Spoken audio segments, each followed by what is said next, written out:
but like this is so morning at night, beautiful.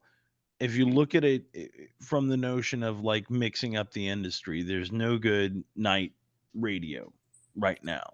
Right. So I think you guys have tapped into something beautiful there, right? Like I think that's going to be uh, a major selling point across all demographics. Like I think like everybody, you're gonna get dudes 18 to about 45. You're gonna hit that pretty hard, especially guys that are into like horror and stuff. It's that weird sort of like 13 to 18 that we've got to start appealing to, right? I'm That's a good point. Yeah, Where and I don't know Okay, where do how I we we're gonna talk where get about those kids. Minecraft? yeah, Minecraft memes. Um, yeah, we could talk about the Island Boys. That was a thing for 5 seconds. Oh, I could Which say so much about Island Boys. I can too. I heard they're not doing so well. Well, I guess that's totally in the eye of the beholder. Low key, as a guy who is an old man who has to keep his fingers on the pulse of society and what I do and what I create, I keep up with that sort of stuff, right? Mhm. Like I keep up with what the kids are doing. They got me a TikTok. I usually just watch either angry people at the store yelling at people who are only doing their jobs, That's fun.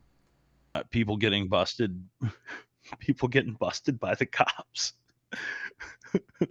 or like there's the other one that I really enjoy is it like God, this is so deeply embarrassing.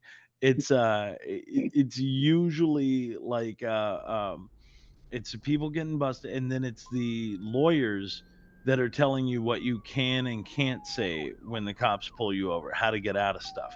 So I Mhm. love watching people get arrested, and then I love watching people get out of getting arrested by being Mhm. like, "Fuck you, I know my rights." and and anyway, anyway, and then I keep up with what all the kids are watching. So the Island Boys, this is one of my favorite things ever. These meteoric rise to fames, and this is my fear for you guys, right? Because I Uh-oh. know this is going to hit with that green screen back there. Like I know this is going to hit, and then the next thing I know, like Scufflemoss is going to be over there, and he's going to have like rubies in his damn like trunks. Yeah, all the bling, all the bling. Like, it's gonna end up bad. So I want you guys to just be mindful of that rise. When you start seeing Right. memes come out, when you start seeing all of this stuff, just take a deep breath, remember who you are, and then build from there, right? Like never I lose sight of of the guy that's been here for what a couple of thousand years, and the guy who I guess stomps around in the woods. Yup. You're my That's That's good. good. favorite. You're absolutely my favorite. That's good advice. We'll definitely keep that in mind for sure. It's important that we don't go off the rails. Well, because I mean, it's going to be next week. I mean, literally. Right. Any moment. We're gonna be bigger than Lil Tay. Oh, oh, Latte, man. I don't know if that's RIP or not. I'm so confused. I don't know what's going on. I I saw a headline this morning that she was alive and that it was all a hoax, but then I've listened to a few folks saying that no, it's not a hoax, like she's really dead. I don't know. I don't know. Maybe we should hold a séance and look and see if she's actually in the spirit realm. Right there with President John Tyler. Could you imagine the two? That's a buddy comedy that sounds awful. It's Well, but like Soul, but it might actually be better. It could be. It could be. It could be either the greatest thing ever depicted on screen or just an absolute abomination. I'm well, leaning more towards Abomination. Probably, I think so. I think you're right. So Scuff, that's the question. Do you keep your you've got bigger fish to fry than this, or no? Are you like deep into the little Tay scenario? No, I just keep it on the DL a lot at a time. I'm really not as famous as people think I am. Got it, I don't know. got it. Like I guess do you keep up with this stuff though? Do you pay attention to any of this mess, like the little Tay, the bad babies, all of that? No, actually, I don't. Like the most recent thing that I'm up to date on is Lizzo and how she got some like allegations of Mhm. being a terrible person. So she was taken off of the NFL's contender list for the NFL's halftime show. I think I've been keeping up with that too. I got, Can I ask a personal question? yeah, sure. Okay. This is my favorite thing. I low key. I do apologize, guys. I know I'm a guest. I take over things, and this is now it's my show. No, this is why we wanted you on as our first guest. We knew that we were gonna get out. We were gonna get a lot out of it. So This is what I do. So I'm gonna ask you a question, and I'm gonna start with you, Scuffle Moss, because I think I know the answer, but I want to hear it from you. Like, do you think Lizzo's a bad boss? yes, You do. yes, I do. From what I heard, she like fat shames people. She um apparently made people eat bananas that were in people's vaginas. Um, it's not very kosher. it's not kosher. She sounds like a person who's got famous and decided I'm gonna use my power for evil instead of for good. So that's why I'm just like, okay, whatever, Lizzo. You know, I didn't even know who you were. I think she used her powers to ruin the Mandalorian. That's for sure. I say good riddance. That's true, she did. Oh, it was awful. Acting aside, I'm guys. I'm gonna tell you, I'm taking a completely different stance here. I think like this is best boss ever. Like I'm thinking best boss ever. Do you know what I mean? She keeps me in check, making sure that I'm looking right as I go out into the world. I think it's motivation. You know what I'm saying? Like Ben, you're looking a little you got a little extra love in your handles, right? Like come on. You can do better than this. Thank you, Lizzo. Ben, we're going out to the red light district in Amsterdam. Now, this is the thing. This is the thing. And what bothers me the most about this, you went out. You could have been like, "Oh, I'm sick in my hotel room." I don't think anybody's going to be like you have to go. You started that night going, "I want to go to the red light show." I know everybody there that has to be the case because it's like 9 out of 10 people are going to be like, "Hell yeah, let's go." Right? I got a buddy, actually a friend of yours, I think, Count, a guy by the name of Reeves Elliott. Yes, I know Reese very well. Yes, he did the Secret of Cuck Island. Wonderful Mhm. human being. He was key grip on Curse of the Deer, one of our dead hunters. Um, but Reeves, and I don't think I'm telling tales out of school because I'm not going to tell you what he did. But he went to one of these red light shows and said he had a wonderful time, absolutely amazing time. That comes from the director, though, of a film called The Secret of Cuck Island. Now, now, I still think this is a hell of a night out. When I worked corporate gigs, man, the most we ever got was like pizza on a Friday, right? Nobody ever gave me no banana out of vagina. Nobody ever said I never got that.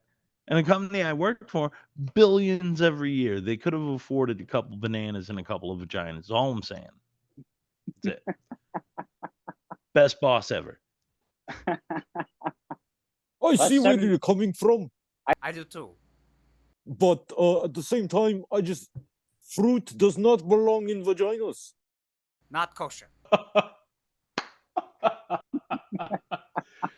Well, We'll put that on a T-shirt. Like, That- I guess That's our merch. that's. Oh my God, can it be? We need to capitalize on that. Like, this is our moment. It's like you said, this is where we go viral. Does not belong in vaginas. right. That, Bingo. and then I also would suggest a Scuffle Moss T-shirt it's only ferns. I've been thinking about it. It's only ferns. Yeah, like yeah. I like Oh, that's brilliant. I'm just saying, man. Listen, this is what I'm here for, guys. We'll do.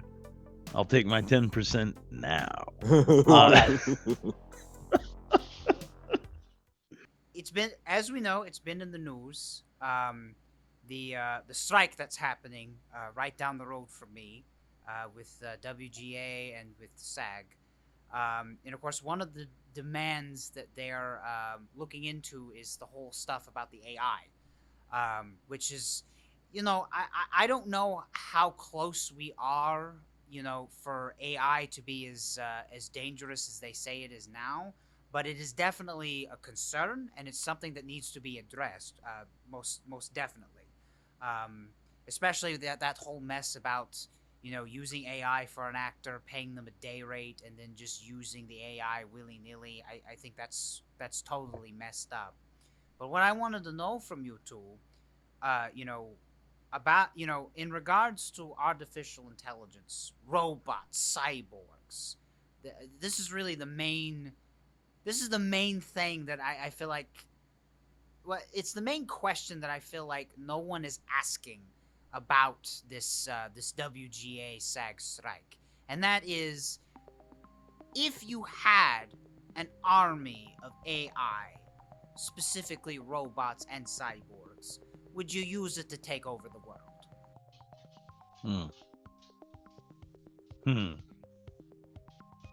You know, yeah. Short answer, yeah. All day long. I don't see who wouldn't, and I don't see why you Right. wouldn't. You know what I mean? Exactly. Like, it only makes sense. If I've got me some robots and I got me some things that I can manipulate to a point to where I can be like, first off, what we'll do is we'll take over the film industry. We'll take over art in general, right? Mhm. We'll make it all this weird stuff. So then the people will get used to it. You know what I mean? And then what I would do is I would take the AI that has created things with added rows of teeth and weird hooks for hands, because they can't get hands right. And I don't think AI will ever get hands right. So what I would do is I would take those same bots and I would have them create bodies the same way they create art. It would be like 3D printing their own bodies, right? And then that's what I would put the mindset into. You know what I mean? That's what I would start programming as it got out there. And then from there I would send that out into the public, so it becomes like a weird, what's that Rodney Piper movie? Why can't I remember the name of it? Oh, They Live. Yeah, it's like a weird They Live sort of scenario Mhm. where everything, instead of being like a messed up looking alien thing, is a freaking AI with its messed up hands and its added rows of teeth and its weird dead eyes. Like, and then I would infiltrate the public, and then low key, humanity has no idea what's going on, and it's become so normalized that like all that money, all that industry, all that everything, that's all me, baby. It's a soft takeover. You know what I mean? I don't have to go in guns blazing. I don't have to go in like murdering everybody. It's a soft takeover. That's how you do it. And then you sit quietly in the back, and then you can buy governments at that point. You know what I mean? Once you have the population, you got the money, that's when you buy governments. That's when I got like a series of islands. That's when I could make countries fight each other for my own fun. That's the You've point I really want to thought get to. about this.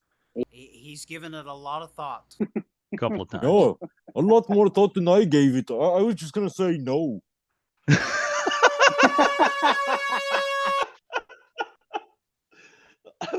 I was just gonna say no. I think I'll meet you two in the middle and say probably, but then again, like if I had an army and I took over the world, I don't know what to do after that. So at that point, is it even worth it for me? Because building a robot, that takes a lot of time. And I haven't I mean, I did, create like a Frankenstein kind of person, for my son. So, even I'm sure I could learn mechanical engineering, pretty quickly, but still, it's a very time consuming task for certain. So, I don't know. I don't know. I'm gonna ask another question. Is Okay. that Frankenstein type son? Is that not a form of AI? I don't. It Ooh, is an artificial intelligence. Daryl, Are you you chat Chat GPT? GPT? Tell Tell me, me, son. son. He's not watching. Um, I guess maybe in a way, but I never really thought of it that way. He has feelings and emotions, and he's kind of a creative fellow. He doesn't have to regurgitate other people's works, unless he's doing it by accident. But hmm, that's a good question. Isn't Frankenstein just AI? Huh? Because while the base is there, right? Mm-hmm. Like the human brain base is there, and that's sort of the computer that they're building off of. Right. Things are still sort of wrong once it's rewired, because at the end of the day, it's dead before Mm-hmm. the electrical charges come through. It doesn't exist. It is not an intelligence anymore. Yes, it was previously, but that could also be Mm-hmm. argued about the memory inside of your computer, the memory inside of other things. Like all that could be argued at a certain point. Count. Daryl definitely has unintelligent moments, so you've got a point there. But kids, what can you do? What do you do? You got What do you do? anyway. You put them out into the world, man, and you just wish for the best, right? You hope they don't end up dead or in jail. Right. We're so glad that you came on tonight as our first guest on the Count and Scuffle show. We had a great time. I hope you had a good time as well. Oh my God, yes, please, by all means, yes. I love this. This is wonderful. Anytime. Again, just like let me know. Maybe send me a reminder too the day before, so I'm not. You got it. You got it. Sorry about that, friend. But no, for Oh sure. no, it's my fault. It's my fault. My bad. It is my bad. but I but Entirely. I. And again, Uh-oh. no. Go ahead, please. No, I was just gonna say. I'll say it again. The steps look great. It's really coming along well. Thank you. Thank you. But guys, like really, yeah, it's always a treat. I never in my life thought I would be sitting with a vampire and a forest troll, just thoroughly enjoying every moment. Indeed. Absolutely. And Ben, of course, I always say this. I always say this because I mean it. Whenever you want to come back on, you're more than welcome to. And keep us posted on everything. And for the show notes page, we'll definitely have the links to everything so that folks who are listening, if they can make it to the screening. Well, you said it's more of a private event, but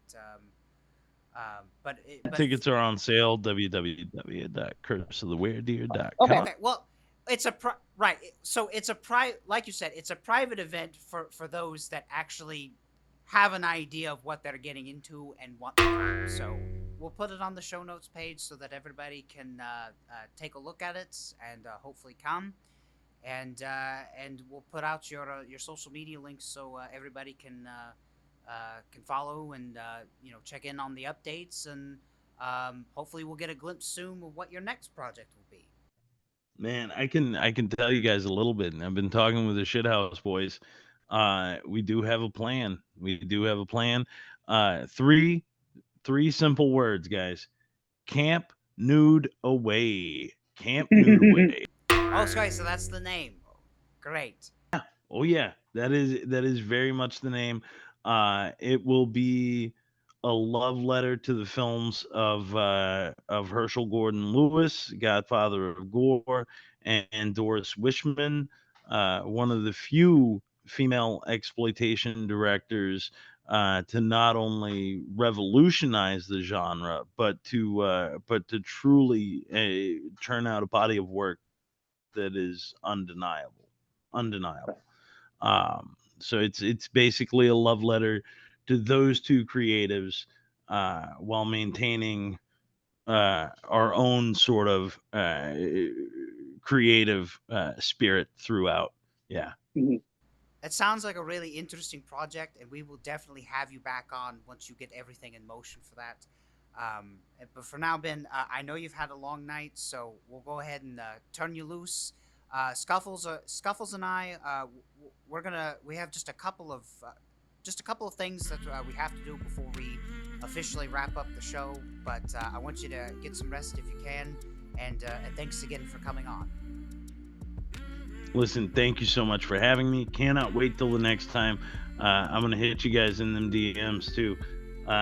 Scuff, I wanna get on that OnlyFans like quick and fast. Quick and fast. I know you just want me for my root. It's that hardwood. That hard redwood. Guys, thank you. Thank you. And yeah, friends, we'll talk very, very soon, all right? All right. Take care, Ben. Thank you. Later, friends. All right, bye-bye. Take care, Ben. Bye. Just to wrap things up, Scuffles, we'll just sort of close out on just some individual segments that you and I have. For me, I have a sort of a recommendation, a Drahoon's picks, as it were. As you know, I'm a fan of movies. I'm a fan of classic horror, new horror, literature, just all kinds of things. One thing I want to recommend this week, well, actually two things. One of them is a soft recommendation. The other is a definite recommendation. For the definite recommendation, of course, as you can tell, Scuffles and I have put out a Barbenheimer skit. So go and see Oppenheimer and Barbie.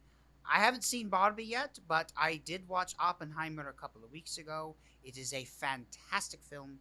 I highly recommend it. It's probably some of the better acting that I've seen from those folks, and of course the cast is sublime. They're great actors anyway, but some real tour de force performances from Cillian Murphy, Robert Downey Jr. Me personally, I think this might be Christopher Nolan's best film, but we'll see what he comes out with in the next 3 years, and I might change my mind. Definitely a great film. One movie that I'm not sure about, I went to go see with a good friend of mine. Last Voyage of the Demeter. It was really great until the last 10 minutes. And, Scuffles, do you care if I spoil just for a moment? No, go ahead.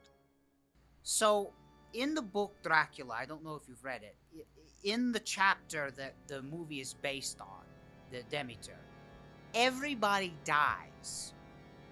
And that's what's so scary about the chapter, is because these English constables and these port authorities, they find a bunch of dead bodies on the ship, and there's no sign of life. It's just a bunch of empty boxes full of dirt. It's very eerie. It's scary, especially when you read the description of what happened to the captain. He's tied to the wheel, and his throat is cut. It's a grisly scene because it's supposed to set the pace of what England is in store for when Dracula lands and wreaks havoc. 2 people survived at the end of the movie. Like, what is that? What it just... I know this sounds like an arrogant thing to say, because I'm not... I don't know if you would call me a filmmaker, but the ending that I had in my mind of how I think the movie should have ended was better than how it actually ended.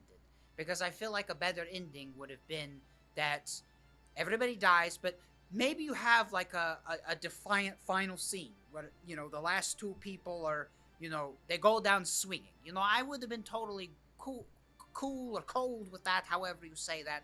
And then as the ship lands, because you have that image on the poster where, Dracula's sort of standing over the boat and he just looks sort of ominous and he sort of blends in with the ship.